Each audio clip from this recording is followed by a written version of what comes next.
Buenos días, vamos a ver hoy URLs, recursos y enlaces. Un recurso web es cualquier contenido digital procesable con HTTP, que normalmente se almacena en un fichero servidor. Puede ser una foto, una página web, un fichero o parte de él, un registro en una base de datos, puede ser muchos elementos diferentes. Y el URL web, porque hay URLs de formatos diferentes a los de web, es la dirección unívoca que identifica ese recurso en Internet. Cada URL tiene asociado un recurso que lo identifica unívocamente. Por eso, digamos, HTTP nos permite procesar ese recurso a través de ese URL. Cuando nosotros buscamos una página web, lo que hacemos es traerla, digamos, pasándole el URL para que HTTP haga un get y nos traiga la página. El URL web tiene tres componentes básicos. El protocolo, que es HTTP, por eso siempre los URLs web empiezan por HTTP://. La identificación del servidor, que es la identificación de la máquina servidora, y cuando el servidor no está en el puerto estándar, pues la identificación del puerto en el que está. Y por último, el camino, que es pues el path que nos lleva a dicho recurso dentro de la máquina servidora y del servidor. En este caso, pues es el nombre del fichero únicamente. Los URLs HTML básicamente están definidos en lo que son las normas de Internet y del web, que son las normas de IETF, que se conocen como RFCs, son estos RFCs de aquí, que pueden encontrar aquí, y son un caso particular del URI, que es el Uniform Resource Identifier. Que es un elemento mucho más general que nunca llega a utilizarse profusamente. Los URLs pueden estar asociados a marcas y cuando están asociados identifican los recursos que necesita el elemento que define la marca. Un ejemplo son los hiperenlaces, que tanto se utilizan, son esos textos clicables, que se definen con la marca A y que llevan un atributo, el atributo href, que lleva un URL y que es la página a la que vamos, a la que navegamos cuando hacemos clic en ese texto clicable.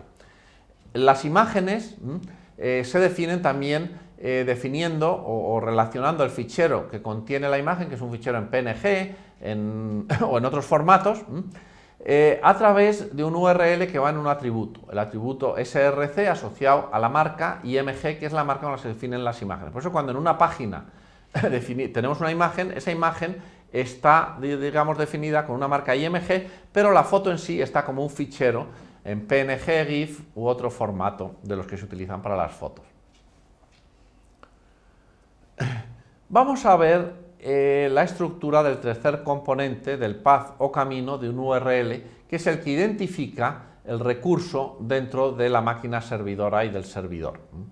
El path es el camino que viene de Unix, es exactamente, tiene el mismo formato que en los Unix tradicionales, en el Unix de Berkeley o en Linux. El camino que lleva al fichero que contiene el recurso a partir del directorio raíz. Básicamente ese camino pues pasa por una serie de directorios. Nosotros, por ejemplo, tenemos aquí el recurso barra inclinada lib, barra inclinada coches, barra inclinada index HTML. Pues bueno, ese camino pasaría por el directorio lib, entonces empezaría aquí, digamos, en este directorio de aquí, iría al directorio coches, y del directorio coches al directorio index.html. Entonces está identificando ese recurso de aquí. Los ficheros index.html e index.html están configurados, digamos, como omitibles en casi todos los servidores web.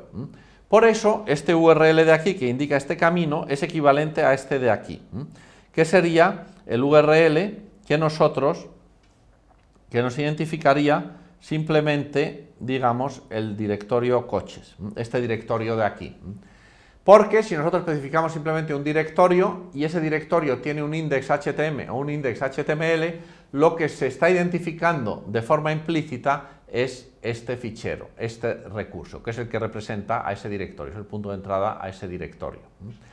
El camino path, como ya he dicho, es el camino de Unix y todas las convenciones de Unix siguen funcionando. Si uno utiliza, por ejemplo, los dos puntos que indican el directorio anterior, pues entonces también pues esto es un path válido en un URL. Por ejemplo, este camino de aquí, que es lib, iríamos al directorio casas. Luego vienen dos puntos. Dos puntos significa directorio hacia atrás. Luego volveríamos al directorio lib, es directorio anterior.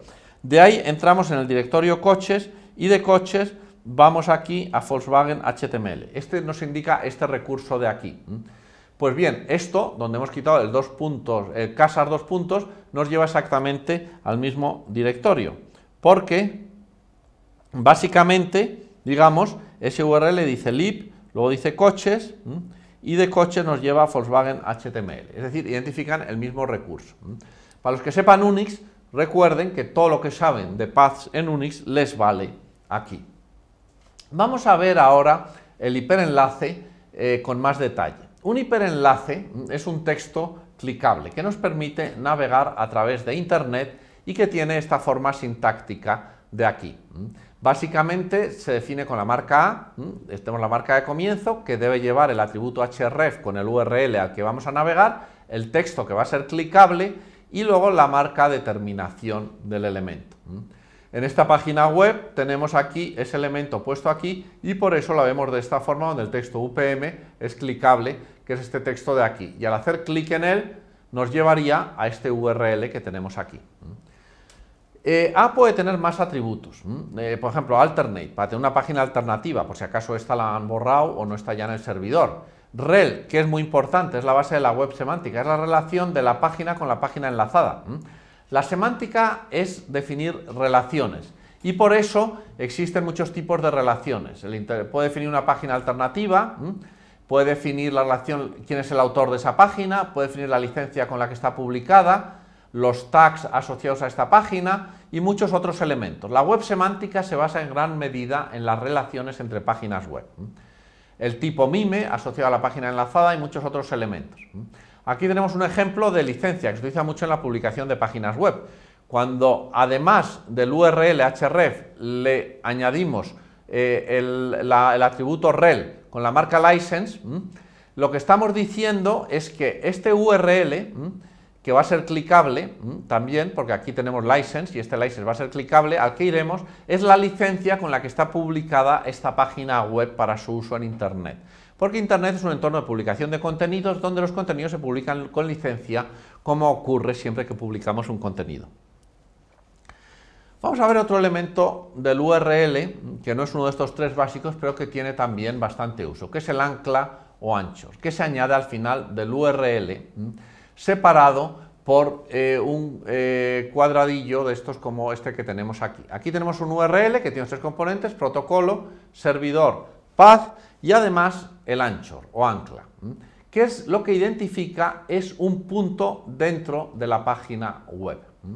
Básicamente, el anchor lo que define, digamos, es el nombre de un identificador que hemos definido con el atributo id asociado a algún elemento de la página.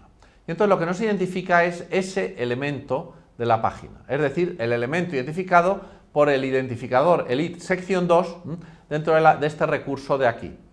Por eso cuando nosotros hacemos clic en este URL no vamos al principio de la página, sino que vamos directamente a la sección 2, que es la sección que tiene asociado ese identificador.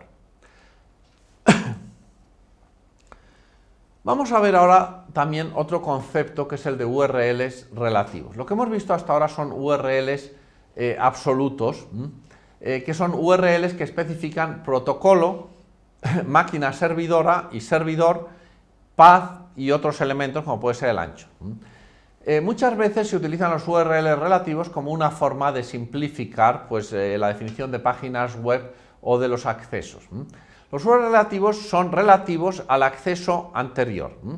Entonces solo llevan un path, porque el protocolo, el servidor y el puerto son los mismos que en el acceso anterior. Y entonces eso se presupone que son los mismos y se añaden y se hace un acceso al mismo servidor, pero a otro URL diferente. Entonces, dentro de los URLs relativos existen, igual que existen Unix, para los que conozcan Unix, paths absolutos que van desde el directorio raíz, esos son los que empiezan, digamos, por barra inclinada, que ese es el identificador del directorio raíz. Luego, path relativo, que va desde el directorio en el cual estaba el recurso al que fue el último acceso. Entonces, esos empiezan sin barra inclinada, aquí no tienen nada. Y luego tenemos aquí un ejemplo de path relativo con vuelta atrás, como el que ya hemos visto, porque uno se puede mover por los directorios con cualquiera de los elementos de la sintaxis 1. O también podemos tener, por ejemplo, un anchor solo, y entonces se refiere a un acceso dentro de la misma página web. En cualquiera de estos tres casos se hace un acceso HTTP al servidor, porque hay que traer otro recurso, o estamos identificando otro recurso dentro del servidor. Pero en este caso hay que tener cuidado, que lo que estamos accediendo es a un elemento de la página web dentro del mismo recurso, por lo tanto no hay que hacer acceso nuevo al servidor con HTTP, y entonces cuando hay un URL de este tipo no hay acceso a HTTP en el servidor, en el cliente. Y el navegador no accede. Bueno, los URLs también pueden llevar otro elemento, que es la pregunta o query, que se añade también al final. El query tiene este formato de aquí, empieza por una interrogación y lleva definiciones de parámetros con valores asociados, tantos como se identifiquen separados o como se incluyan separados por este ampersand de aquí. Se utilizan mucho en acceso a servicios y en interfaces REST, pero también se utilizan en algunos URLs. Aquí tenemos un ejemplo de query donde se añade pues este parámetro, usuario igual, por ejemplo, a 1527, este sería el identificador de usuario. Es una forma de añadir en el URL el identificador de ese usuario cuando ese usuario se ha logueado y ha iniciado una sesión. Digamos, el query es esta última parte que tiene esta sintaxis que ya hemos visto. Además de los URLs de web, que son los que hemos visto, los que vamos a utilizar más, existen otros URLs. Por ejemplo, hay un URL para acceso local en la máquina, que empieza por el protocolo file, que es el que define que estamos haciendo un acceso local. Y, por ejemplo, como dentro va el directorio raíz, pues la sintaxis es file : luego directorio raíz y luego ya el path dentro de la propia máquina. Por ejemplo, cuando nosotros accedamos haciendo doble clic sobre un fichero en las pruebas con el navegador, pues estamos utilizando este URL, y si uno se fija verá que en la cabecera, en el cajetín del acceso que hemos hecho, está el URL con el protocolo file.